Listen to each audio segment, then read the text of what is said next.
நம்ம சேனலேருந்து தொடர்ந்து அப்புறம் நீங்கள் வீடியோக்களை பார்க்க நினச்சிக்கணும் இது நம்ம சேனலை சப்ஸ்கிரைப் பண்ணுங்கள் கீழே பெல் சிம்பிள் இருக்கும் அதையும் கிளிக் பண்ணுங்கள். சரி வாங்க நம்ம வீடியோக்குள்ளே போகலாம். வணக்கம் நண்பர்களே. கிராமத்தில் பிறந்து பல ஆண்டுகளாக நகரத்தில் வாழ்ந்தவர் தான் பெண் சாஃப்ட்வேர் இன்ஜினியர் ஜீவிதா. கடலூர் மாவட்டம் பண்ருட்டி அருகே புதுப்பேட்டை கிராமத்தை சேர்ந்தவர் தான் ஜீவிதா. ஜீவிதாவுக்கு பூர்வீகமாக நிலங்கள் எதுவும் இல்லை. விவசாயத்தை பற்றி தனக்கும் தன் குடும்பத்தாருக்கும் பெரிதாக எதுவும் தெரியாது என்கிறார். அப்பா சேகர் ஒரு பள்ளி ஆசிரியர், 2 பெண்கள், ஒரு ஆண் பிள்ளை.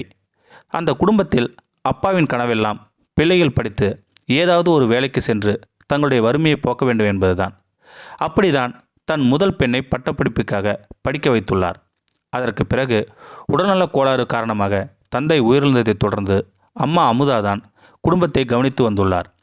இந்த நிலையில் ஜீவிதா சேகரும் கல்லூரியில் சேர்க்கப்பட்டார். 12ஆம் வகுப்பு வரை தமிழ் வழி கல்வியில் அரசு பள்ளியில் பயின்றவர் ஜீவிதா. காஞ்சிபுரம் கல்லூரியில் பிஎஸ்சி சமஸ்கிருதம் மற்றும் கணினி அறிவியல் பிரிவுகளில் சேர்க்கப்பட்டு பயின்று வந்துள்ளார். நல்ல மதிப்பெண் எடுத்த நிலையில் கல்லூரி தேர்வுகளில் தேர்ச்சி அடைந்த பின்னர் ராஜஸ்தானில் உள்ள ஒரு கல்லூரியில் எம்எஸ் பயின்றுள்ளார் ஜீவிதா. அதன் பின்னர் சென்னையில் உள்ள ஒரு ஐடி நிறுவனத்தில் வேலைக்கு சேர்ந்து வருமானம் ஈட்டத் தொடங்கியுள்ளார். இந்த நிலையில் சீனிவாசன் என்பவரை ஜீவிதா திருமணம் செய்துள்ளார். அவரும் ஒரு ஐடி நிறுவனத்தில் பணியாற்றுகிறவர். தொடர்ந்து ஐடி நிறுவனத்தில் 15 ஆண்டுகளுக்கு மேல் பணியாற்றிய ஜீவிதா விவசாயத்தின் மீது அக்கறை ஏற்பட்டு விவசாயம் மேற்கொள்ள வேண்டும் என்று முடிவெடுத்துள்ளார். அப்பா ஆசிரியர், அம்மா குடும்பத் தலைவி. இப்படிப்பட்ட சூழ்நிலையில் நாங்கள் எல்லோரும் படித்து ஒவ்வொருவராக ஒரு வேலைக்கு போனோம். அக்கா ஒரு ஐடி நிறுவனத்தில் வேலை செய்கிறார். தம்பி மெரையான் இன்ஜினியர். நானும் ஒரு ஐடி நிறுவனத்தில் வேலை செய்கிறேன். நல்ல வருமானம், மாதம் 2 லட்சம் ரூபாய் வரை எனக்கு சம்பளம். இப்படிப்பட்ட சூழ்நிலையில்தான் இயற்கை மீது எனக்கு ஏற்பட்டது அந்த ஈர்ப்பு. உணவுப் பொருட்கள் பெரும்பாலும் ரசாயனமயமாக்கப்பட்டு உண்ணப்படுவதால் ஏற்படுகிற நோய் பிரச்சனையை நாம் அதிகம் சந்தித்து வருகிறோம். எனவேதான் செயற்கையாக தயாரிக்கும் உணவுகளை விடுத்து இயற்கையாக ரசாயனம் பயன்படுத்தி உணவுகளை தயாரிக்க வேண்டும் என்கிற எண்ணம் எனக்குள் மேலோங்கியது. அதுதான் எனக்கு விவசாயத்தின் மீது ஒரு நாட்டத்தை ஏற்படுத்தியது என்கிறார் ஜீவிதா. நான் பலரிடம் இப்படி விவசாயத்தை பற்றி எப்படி செய்வது என்று கேட்டுக்கொண்டிருந்தேன். அப்போதுதான் என்னுடைய தம்பி மாமனார் கடலூர் மாவட்டம் சிறுபாக்கம் என்கிற கிராமத்தில் நிலம் விற்பனைக்கு இருப்பதாக சொன்னார். எனக்கு வீட்டிலேயே தான் வேலை, ஏன் வீட்டிலிருந்து வேலை செய்யும்போது விவசாயமும் செய்யக்கூடாது என தோன்றியது எனக்கு. அந்த நிலத்தை வாங்குவது என முடிவு செய்தேன். 40 லட்சம் ரூபாய்க்கு மேல் செலவு செய்து அந்த நிலத்தை வாங்கினேன். இந்த நிலத்தை வாங்குகின்ற போது வெறும் புதற்காடுகளாக காட்சியளித்தது. இது எப்படி சீராக்கப் போகிறோம் என்கிற சந்தேகமும் எனக்குள் இருந்தது. அதைவிட ஊர் மக்கள் இதை வேடிக்கையாக பார்த்தனர். இவர்கள் எப்படி நிலத்தை சரி செய்யப் போகிறார்கள் என்று பார்த்தனர். நாங்களும் கொஞ்சம் கொஞ்சமாக நிலத்தை மேம்படுத்த வேலையை தொடங்கினோம். அப்போதுதான் அந்த நிலத்தில் ஒரு கிணறு இருப்பது எங்களுக்கு தெரிந்தது. சுமார் 60 அடி ஆழம் கொண்ட அந்த கிணறை தூர்வாரினோம். சுமார் 10 லட்சத்திற்கு மேல் செலவு செய்து அந்த நிலத்தை சீர்படுத்தினோம். கிணற்றின் சுற்றுச்சூழலை புதிதாக கட்டி எழுப்பினோம். இப்போது தரைவட்டத்திற்கு அந்த கிணற்றில் தண்ணீர் தேங்கியிருப்பது கண்கொள்ளா காட்சியாக இருக்கிறது. முதலில் சொட்டு நீர் பாசனத்தின் மூலமாகத்தான் தண்ணீர் பயன்படுத்தினோம்.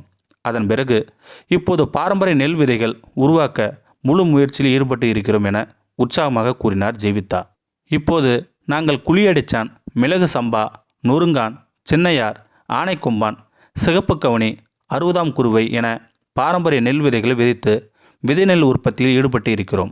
இந்த ஆண்டு முதல் தொடர்ச்சியாக உணவு பயன்பாட்டிற்கு தேவையான நெல் வகைகளை விதைத்து உற்பத்தியை பெருக்க திட்டமிட்டு இருக்கிறோம். முழுக்க இயற்கை விவசாயம் என்பதனால் இங்கே சுமார் 60க்கும் மேற்பட்ட நாட்டு வகை மாடுகள் வளர்த்து வருகிறோம். அதன் சாணம் உள்ளிட்ட கழிவுப் பொருட்களை உரமாக்கி எங்களுடைய விவசாய தேவைக்கு பயன்படுத்தி வருகிறோம். ஒரு நெல் ஒரு நாற்று என்கிற முறையில் நெற்பயிர்கள் நடவு செய்து வருகிறோம். அதனால் பெருமளவு பொருளாதார சேமிப்பு எங்களுக்கு ஏற்படுகிறது. இன்னும் இந்த மண் இயற்கை விவசாயத்திற்கு தன்னை தயார்படுத்திக் கொள்ளவில்லை. கொஞ்சமாகத்தான் அதை சரி செய்ய முடியும். மேலும் நிலத்தை சுற்றிலும் அகழி தோண்டியிருக்கிறோம். மழைநீர் நிலத்தை பாதிக்காமல் இருக்கத்தான் அந்த அகழி. அதோடு பாரம்பரிய மர வகைகளையும் காய்கறி தோட்டங்களையும் பயிரிட திட்டமிட்டு இருக்கிறோம். ஒரு வகையில் இங்கே வேலை செய்வது ஒரு மன நிம்மதியை எங்களுக்கு வழங்குகிறது. நான் மட்டுமல்ல, மேலும் ஓரிரு கிராமத்து நபர்கள் என்னோடு இங்கே பணியாற்றி வருகிறார்கள். அவர்களுக்கு ஒரு கௌரவமான சம்பளத்தை நான் வழங்கி வருகிறேன். பெரும்பாலும் விவசாயம் செய்ய வேலையாட்கள் அதிகமாக வருவதில்லை. வெவ்வேறு காரணங்களை அதற்கு சொல்லலாம்.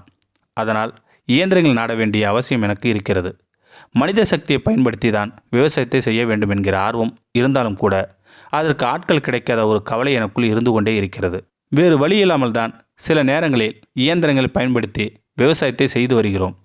இன்னும் ஓரிரு ஆண்டுகளில் பாரம்பரிய இயற்கை உணவுப் பொருட்களை விற்பனை செய்யும் ஒரு அங்காடியை இந்த பகுதியிலே அல்லது சென்னை போன்ற பெரு நகரங்களிலே துவங்கியிருக்கிறோம். அது நம்முடைய உடலை பாதுகாக்கும், நோய் எதிர்ப்பு சக்தியை உருவாக்க பயன்படும் நல்ல பொருட்களை எவ்வளவு விலை கொடுத்தாலும் வாங்குவதற்கு மக்கள் தயாராக இருக்கிற இந்த நேரத்திலும் இயற்கை உணவுகளை விற்பனை செய்வதும் மக்களை வாங்க வைப்பதும் நன்றாக இருக்கும் என்று கருதுகிறேன் என்றார். காலங்காலமாக விவசாயம் செய்து வரும் விவசாயிகளே விவசாயத்தில் ஒன்றுமில்லை என்று நிலங்களை விட்டுவிட்டு நகர்ப்புறங்களில் வேலை தேடி செல்கிற இந்த நிலையில் நகர்ப்புறத்தில் கையின் நிறைய சம்பாதிக்கும் இந்த பெண் கிராமப்புறத்தை நோக்கி விவசாயம் செய்ய வந்திருப்பது வரவேற்க தகுந்தது என்றாக பார்க்கிறோம். ஒரு பக்கம் கணினி, மற்றொரு பக்கம் கலப்பை என 2 குதிரைகளின் சவாரி செய்தது போல செய்து வருகிறார் மென்பொறியாளர் ஜீவிதா. இந்த வீடியோ பற்றி கருத்தை கீழே இருக்கிற கமெண்ட் செக்ஷன் சொல்லுங்கள். அப்படியே நம்மளுடைய சேனலை சப்ஸ்கிரைப் பண்ணுங்கள். கீழே இருக்கிற பெல் சிம்பலை கிளிக் பண்ணுங்கள். தேங்க்யூ ஃபார் வாட்சிங்.